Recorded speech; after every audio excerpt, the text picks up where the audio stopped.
Esta es la serie Una mirada al principio de todo el Génesis y nos toca repasar ahora algunos temas importantes de los varios que hay en el segundo capítulo de Génesis. Reposo, Toledot y la humanidad puesta a prueba. Esos son los tres temas que estaremos cubriendo en esta oportunidad. Además de Génesis 2:7, llegó el hombre a ser un nefesh, un alma viviente, un ser viviente. ¿Cómo es ese asunto de alma? El hombre tiene alma, es un alma.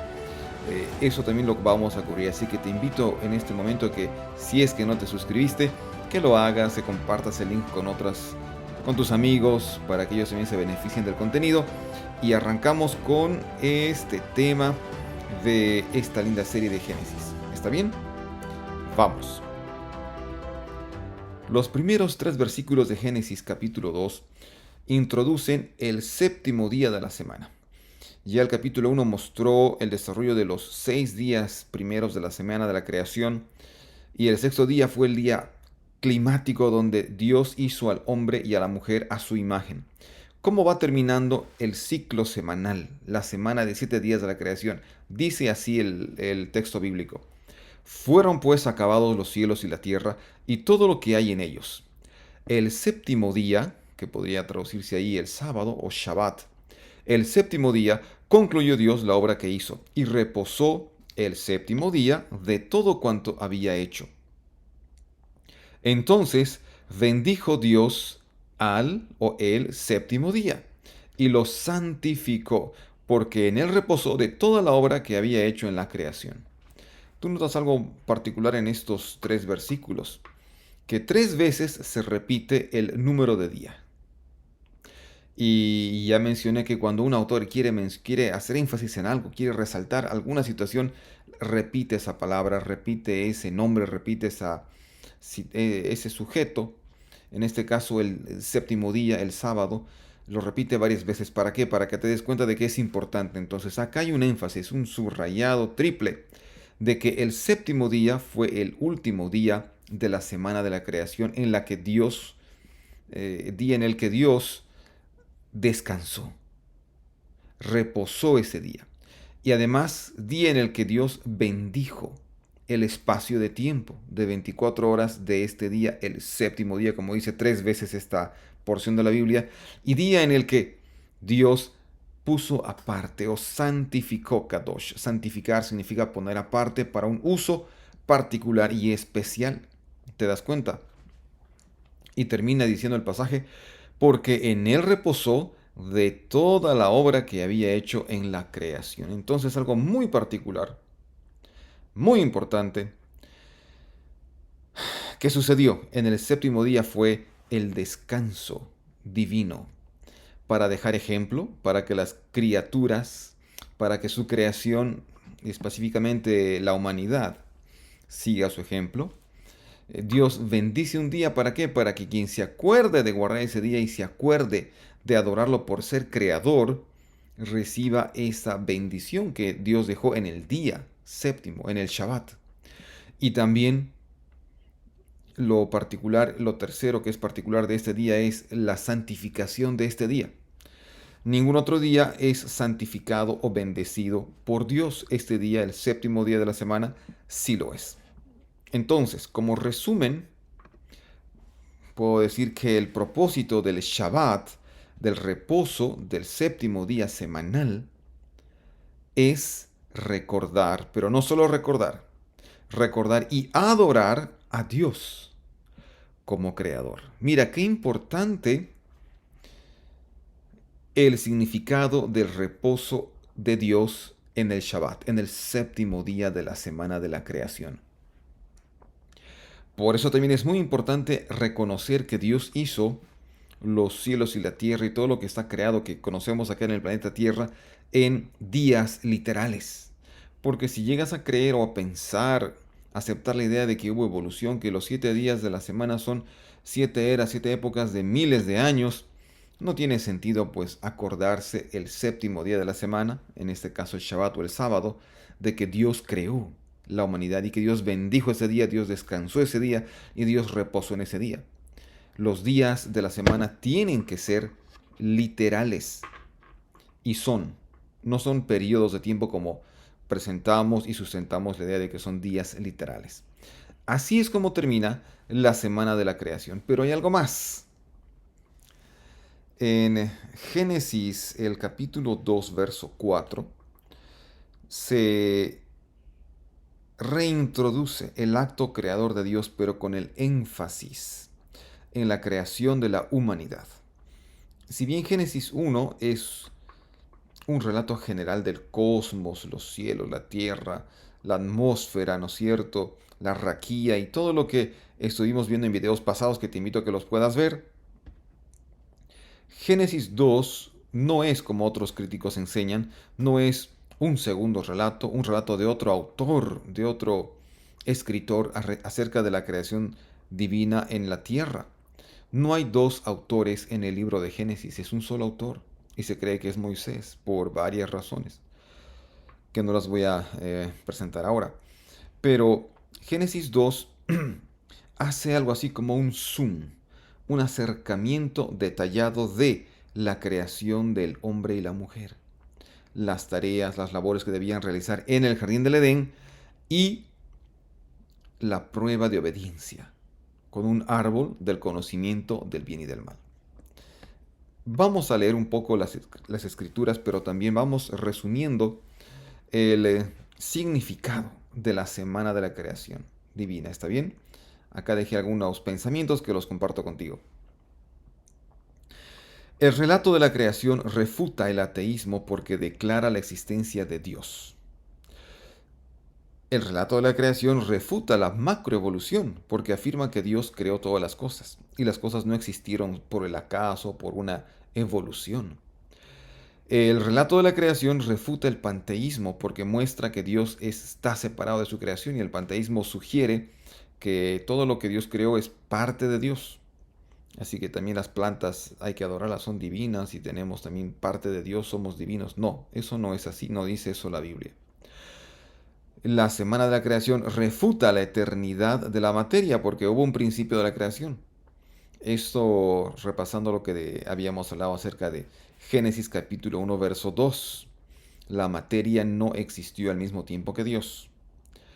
Y también la semana de la creación refuta el fatalismo porque la creación tiene un propósito. No somos producto de la casualidad.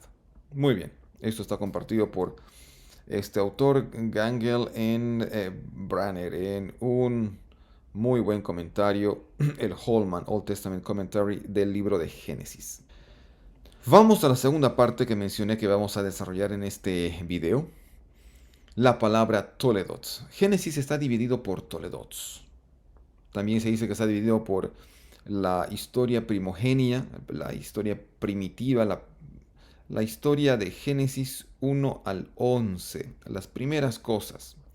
Y luego la historia patriarcal, desde Génesis capítulo 12 hasta el capítulo 50, donde presentan a Abraham, Isaac, Jacob y José. 4 personajes muy importantes. Pero también está consensuado que Génesis está dividido en 10 Toledot. ¿Y qué significa la palabra Toledot? Significa generación, descendencia.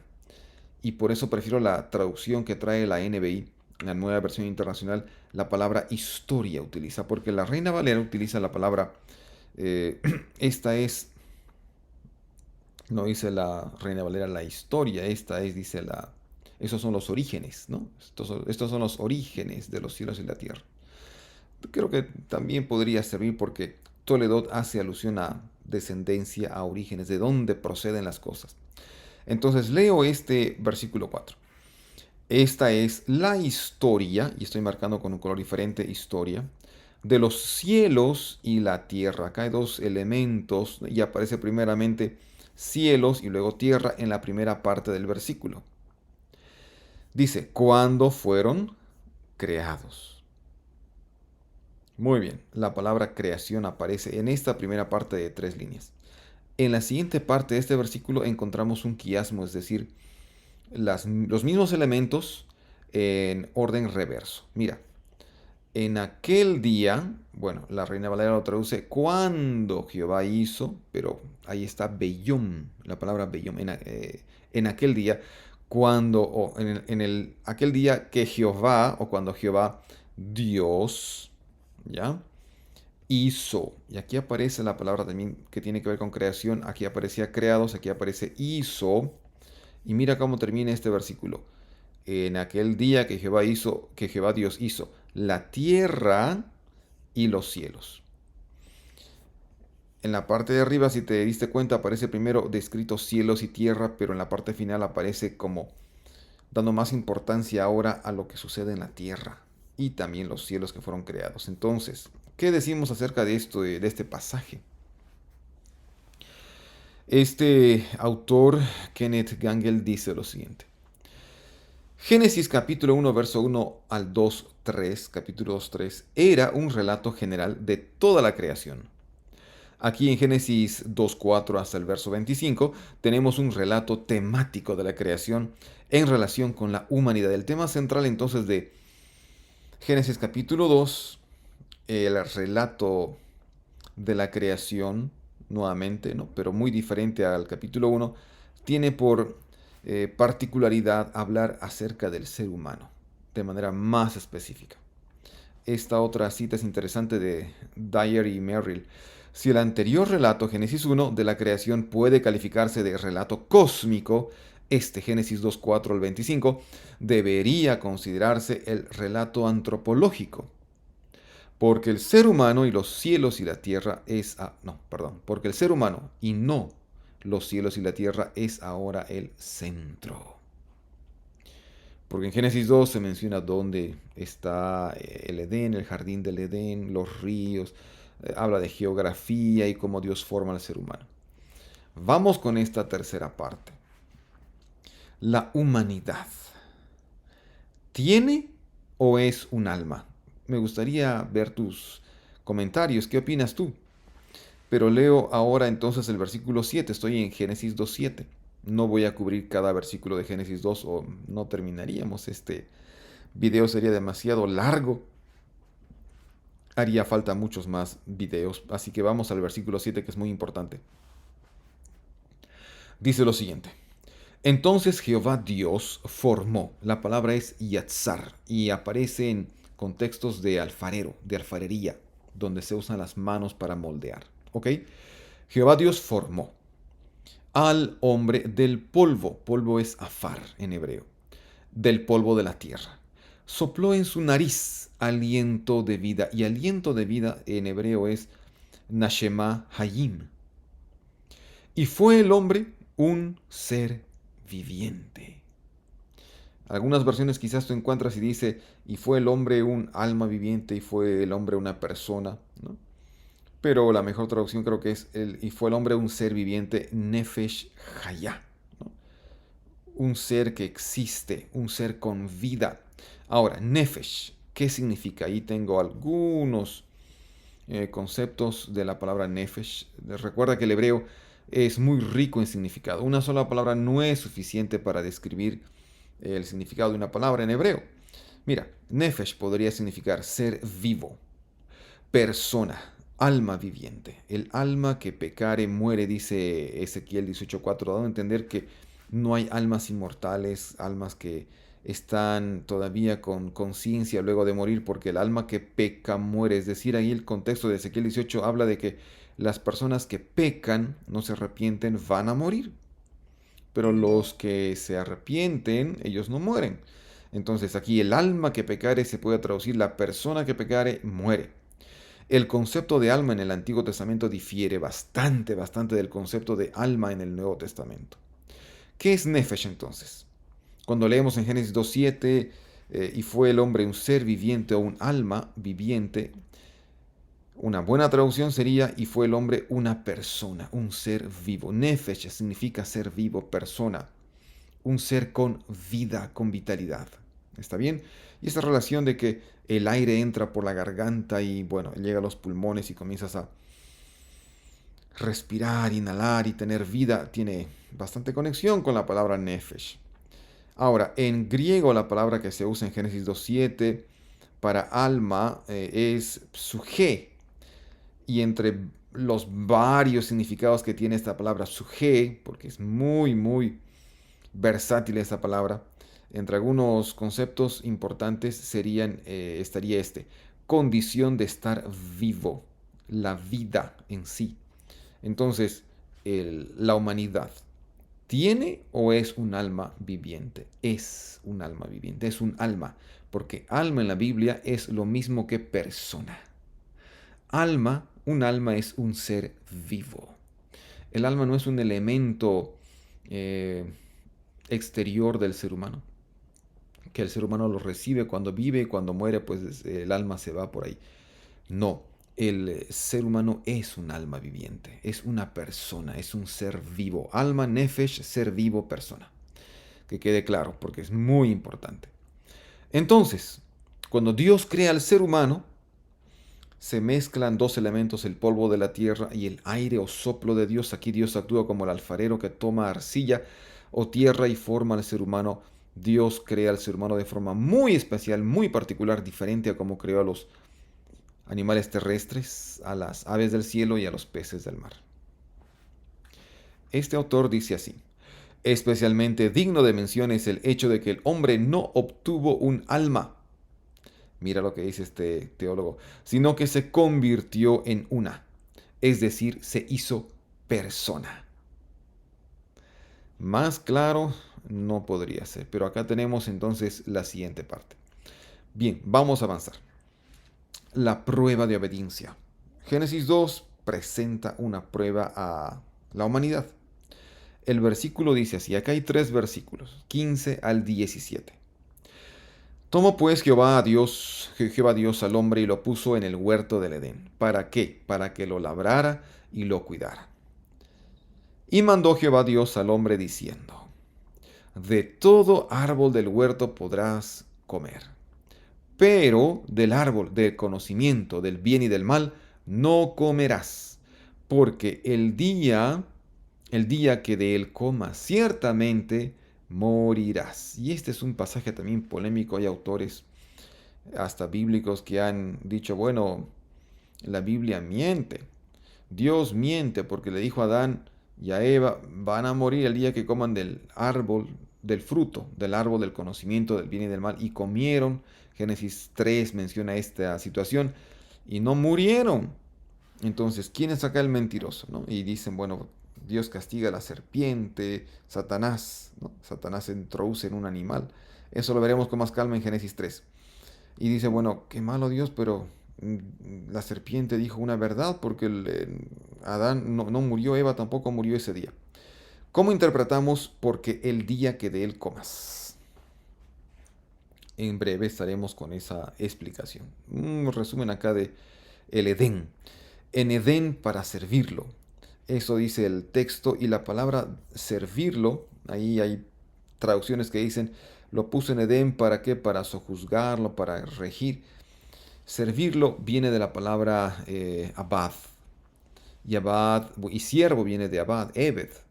Es decir, el Edén eh, estaba para que el ser humano cuidase del lugar donde vivía. O sea, el ser humano siempre tiene responsabilidad delante de Dios ante lo creado, ante la naturaleza, ante la vegetación, ¿no? Dios le encargó al ser humano que cuide y que sirva lo creado. Creo que hay algo más acá. La humanidad debe estar al servicio de la creación divina. El trabajo en la tierra se resalta para indicar lo útil que es estar ocupado en una tarea cotidiana. Hay gente que pues sin trabajar no puede vivir y es importante trabajar. El Edén es la morada de la humanidad en el principio. Muy bien, vamos ahora a esto que es el clímax quizás del tema. De todo árbol, decía el texto, podrás comer, pero del árbol del conocimiento del bien y del mal no comerás, ciertamente morirás. Este ciertamente morirás son dos verbos idénticos, uno está en infinitivo absoluto, otro está en yictol o imperfecto. Y leamos acá el breve comentario que puse. El versículo subraya la certeza de la muerte, no su cronología. Aquí el texto no está diciendo el día que tú muerdas del fruto, Eva o Adán, en ese mismo momento desaparecen, mueren, dejan de existir, caen al piso y nunca más respiran. Eso no está diciendo el texto. ¿Por qué estoy diciendo esto? Porque por las veces en las que aparece mot tamut. Mot tamut se traduce ciertamente morirás. También se puede traducir morirás con seguridad, como ahí estoy sugiriendo, ¿no? El énfasis. Cuando encontramos en el hebreo hablando de gramática, ¿no? Un verbo que está en infinitivo absoluto, como mot, y un yictolo o un imperfecto, es decir, una acción no terminada, como si estuviera en presente o en futuro, aquí tamut.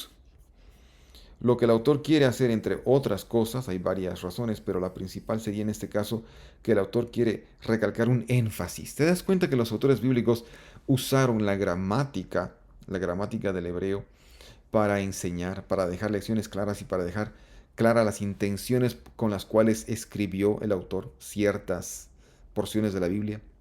No es casualidad. Las palabras no se escogieron al azar, ¿no? Hay un énfasis. El día que de él mueras, perdón, hay el día que de él comas, mueres con toda seguridad. Eso le está diciendo básicamente Dios a Adán, ¿no? Has de morir, Adán, si tú desobedeces. Pero hay más. ¿Cuáles serían algunos ejemplos de beyom, este sustantivo día, y bueno, más la preposición en el día de, ¿no? Más el infinitivo?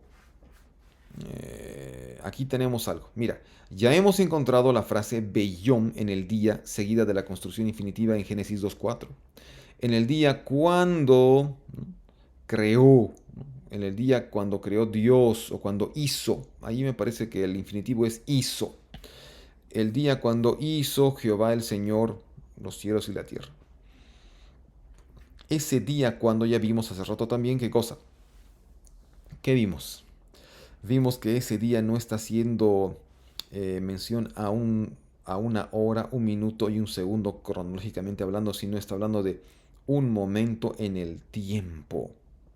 En un momento en el tiempo de la historia, Dios creó los cielos y la tierra. En un momento dado, si el hombre comía de ese fruto, del conocimiento, del bien y del mal, el hombre moriría en algún punto de tiempo. Y aquí, Beyom es un elemento de tiempo. Día, en el día o cuando llegue el momento. Eso se puede resaltar acá. En Primera Reyes 2.37, Salomón, el flamante rey Salomón, se encuentra con Semei y le dice a Semei: mira, te voy a perdonar la vida. Ve, haz una casa donde tú quieras y no salgas de tu casa. Si pasas el río, sales de tu casa, mueres, ¿no? Las palabras que usa son estas. Mira, Salomón manda a decir esto, ¿no? Yadoa te da, ¿no? Que se puede traducir, acá está con celeste, ten total certeza, aunque son dos verbos que son de la misma raíz. Tiene que ver con conocimiento y saber, ¿no? Podríamos, no sé si traducir, eh, sabiendo sabrás, ¿no? Algo así. Pero se traduce mejor ten total seguridad, ¿no? Y Yadoa te da. Y aquí está la palabra, la frase que aparece en Génesis 2.17. Mot tamut, con certeza te mueres. ¿Ok? Ten total seguridad que el día que tú salgas de este lugar que tú estás escogiendo como refugio, con certeza te mueres. ¿En qué momento murió este Semei? No el día que salió, porque cuando se cansó, parece, de estar en su casa o en el lugar que escogió como refugio, salió, la gente lo vio, entonces la información llegó a los oídos de Salomón y Salomón tomó la decisión de acabar con la vida de este Semei, de matarlo. ¿Por qué? Porque era la condición que no salga. El mismo día que Semei salió de su refugio, de su casa, no murió, pero con certeza murió después. Esta es la idea de Génesis 2.17. Víctor Hamilton dice así: la traducción tradicional podría mantenerse, ¿no? Ciertamente morir. El día, ¿no?, que de él comas, ciertamente morirás. Sin embargo, tomando la frase mot tamut para significar estás condenado a morir, da el sentido de una pena diferida.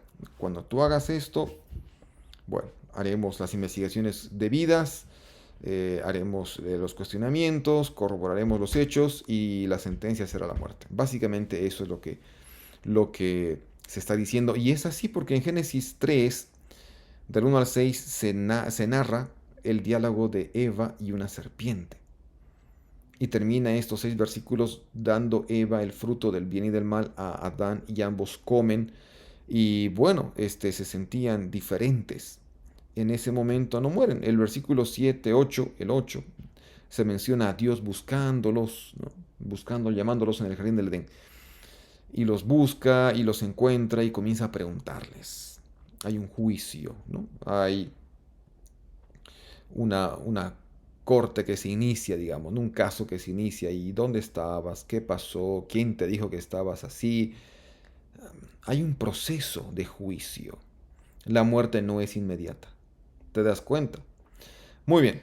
Entonces, termino con esta cita. El versículo no está preocupado con la ejecución inmediata, sino con la muerte final.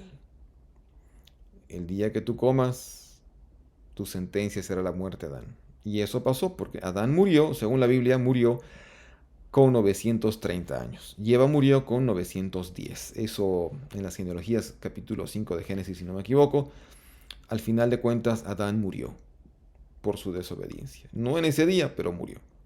Algunas conclusiones importantes de lo que hemos visto a continuación. Mira, la sanción que se ofrece a Adán en Génesis 2:17 es una sanción que conlleva una aplicación divina. Siendo que Dios creó al ser humano, solo Dios tiene el derecho, la capacidad, el derecho de decidir cuándo el ser humano va a dejar de existir o de vivir. Los seres humanos no tenemos el derecho de quitarle la vida a ningún otro ser humano, porque no los hemos creado. Dios creó. Dios da la vida, Dios quita la vida. Eso dice la Biblia.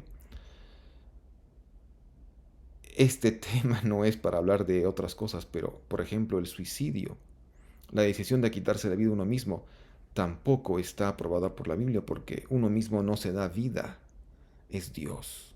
Deja que Dios actúe, deja que Dios te regale días de vida y cuando haya llegado el momento de descansar, de morir, deja que esto pase. No aceleremos las cosas, en otras palabras, ¿no? Dios se encarga. Y Mot Tamut, ciertamente morirás o la sentencia será la muerte, aparece otras 12 veces en el Antiguo Testamento y están los versículos para que tú los puedas corroborar. Todos estos pasajes tratan de un castigo por los pecados o de una muerte prematura. Dios mata a la gente. Los mata. ¿Por qué? Por situaciones. ¿No? Es un juicio, hay pecado, lo que fuere. Dice, el resultado de un castigo. Y si no es Dios, pues hay alguna situación, ¿no? Hay que revisar todos los versículos. ¿Qué más? Otro ejemplo es el de 1 Samuel 14:44. Saúl, el rey Saúl, dio una orden de que nadie debía comer en cierto día ni un bocado hasta tener la victoria sobre los filisteos, pero Jonatán no escuchó la orden, así que comió, dice, un bocado de miel y esto le dio fuerza, dice que abrió sus ojos y luchó contra los filisteos y los derrotó y hubo victoria en Israel gracias a Jonatán. Y cuando Saúl se entera de que él comió, le dice a su hijo, hijo, tú ciertamente vas o debes morir, mot tamut. Pero la cuestión es que Saúl no termina matando a su hijo. Jonatán no muere, ¿ya? La frase, por eso, quizás signifique, hijo, tú mereces morir. No en el instante. Pero pues no murió porque Jonatán no escuchó, es decir, no fue desobediente a su padre o al rey. Y hubo victorias de parte de Jonatán gracias a Dios. Y este ejemplo más. En Ezequiel 3:18, 33:8 y 14 se sostiene que la posibilidad de que el arrepentimiento pueda evitar la muerte, hay diferencia entre las frases en hebreo mot tamut y mot yumat, ¿ok? Pero hay la posibilidad de que la persona que se arrepiente puede que al arrepentirse haya evitado la muerte de esa sentencia mot tamut, ciertamente has de morir. El primero, este mot tamut, permite la posibilidad del perdón, mientras que el mot yumat no. ¿Qué quiero decir con esto? este ejemplo, ¿qué luz me puede arrojar a Génesis capítulo 2:17? Bueno, decir que el desenlace de esta orden divina se ve en Génesis 3, que pronto vamos a mirar. No faltes de ver este video, Génesis 3, por eso suscríbete al canal. Pero esta conclusión es personal y la leo. Por la respuesta de Adán y Eva a Dios, al ser interrogados por el Creador, cuando le dice a Dios, ¿y dónde estabas? Ah, me escondí. ¿Y por qué te escondiste? Estaba desnudo. ¿Y quién te dijo que estabas? Ah, la mujer me dio de comer, etcétera, etcétera. Lo vamos a desarrollar después. Pero por el tipo de respuesta que Adán y Eva le dan a Dios, se advierte algo. Se advierte una falta de arrepentimiento. Hay falta de arrepentimiento de parte de los primeros seres humanos, de Adán y de Eva. ¿Qué hubiese sucedido si ellos hubiesen confesado su pecado? Como en Ezequiel 3 en adelante, ¿no? Habría habido la posibilidad de perdón. El Nuevo Testamento enseña de que no hay pecado que Dios no pueda perdonar, sino el pecado contra el Espíritu Santo. ¿Y cuál es el pecado contra el Espíritu Santo? Creo que vamos a hacer un video completo de eso. Pero resumiendo, ¿cuál es el pecado del Espíritu Santo? El pecado de rechazar la influencia del Espíritu Santo, arrepentirme de mi vida pecaminosa y de aceptar a Jesús como mi Salvador personal, siendo que Jesús murió en la cruz del Calvario para regalar vida eterna a todo aquel que cree en su nombre y vive de acuerdo a la palabra, a las Escrituras. Entonces, si eso es verdad, y si es verdad, claro que sí, si Adán y Eva, esta es una suposición, si Adán y Eva habrían o hubieran reconocido cada uno su falta de obediencia, falta de confianza en Dios,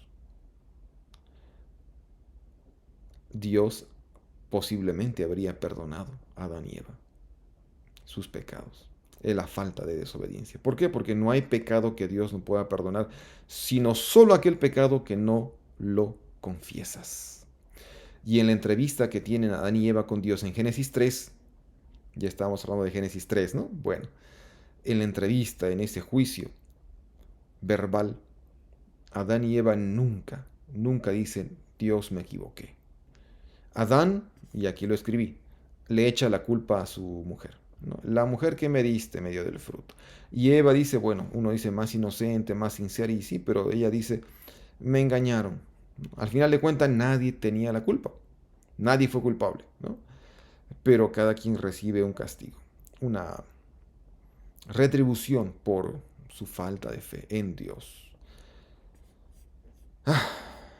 Al final de cuentas, ninguno de ellos confiesa su pecado, quedando así sin la opción de perdón alguno, porque Dios es grande en misericordia, amplio para perdonar. No quiero que te vayas con la idea de que Dios, en cuanto miró un error de Adán y Eva, estuvo presto para emitir un juicio y quitarles la vida eterna condicional con la que aparentemente ellos fueron creados. Porque el plan de Dios, según la Biblia, no era la muerte. La muerte es un intruso, es un enemigo. Nadie debía morir. Entonces, si nadie debía morir, Dios estaba presto ahí para perdonar, para corregir, para enseñar. Pero el ser humano, Adán y Eva, nunca se arrepintieron. Jamás desconfíes del poder perdonador y misericordioso de Dios. Creo que Génesis 2:17 nos está enseñando eso y toda la escritura que vimos. Resumiendo, Génesis capítulo 2 nos enseñó acerca de un día especial, el Shabbat, el séptimo día, en el que Dios descansó, bendijo el día y lo santificó para que el ser humano se acuerde de ese día y adore a Dios como el creador de los cielos y la tierra y también como el creador de la raza humana. Toledot.